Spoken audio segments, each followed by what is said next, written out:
The Chernobyl Monsters, Myths versus Reality. Hey everyone, welcome back to the channel. Today we're diving into one of the most notorious events in history, the Chernobyl nuclear disaster. And you might be wondering, what do monsters have to do with it? Well, grab your popcorn because we're unraveling the stories of strange creatures and urban legends that have popped up around Chernobyl since that fateful day in 1986. Let's figure out what's real and what's just spooky folklore. All right, so let's set the stage a bit. On April 26, 1986, the Chernobyl nuclear power plant in Ukraine experienced a catastrophic explosion.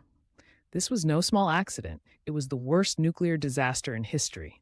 The aftermath was devastating, impacting thousands of lives and leading to mass evacuations. People fled their homes, leaving everything behind. And that area? It became a ghost town, known as the exclusion zone. Crazy, right? Now, here's where things get interesting. After the disaster, tales of monsters started to swirl. At first, there were a lot of rumors and exaggerations in the media. People were scared, and who wouldn't be?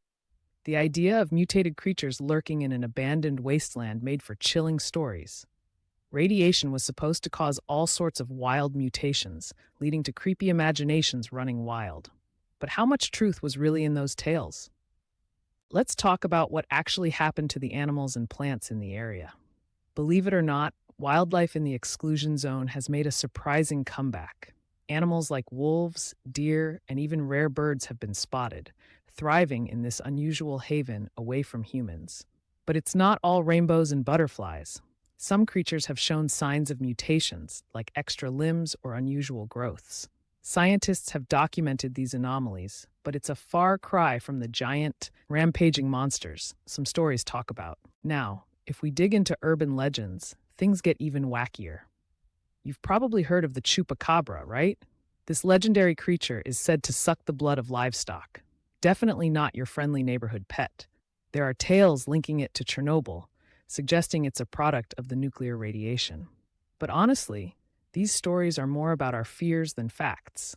They tap into that human instinct to explain the unexplainable, one spooky narrative at a time. Okay, let's get a bit serious now. Researchers have been paying attention to the wildlife around Chernobyl. They found that many animals adapted rather than mutated horrifically. Studies showed that while some creatures exhibited minor issues, many populations flourished in the absence of humans.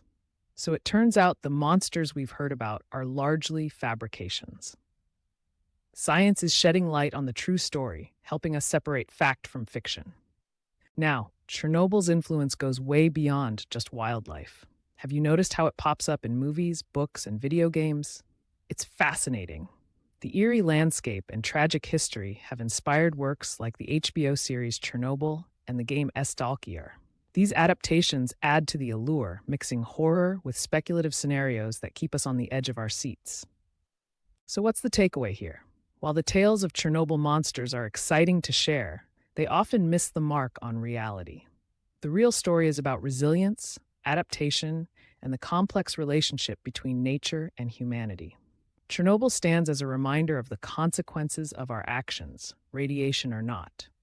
It's also a call to reflect on our environmental and nuclear safety practices today. Thanks for hanging out with me today as we unraveled this spooky yet fascinating topic. Don't forget to like, subscribe, and let me know your thoughts in the comments. Until next time, keep exploring the stories that shape our world.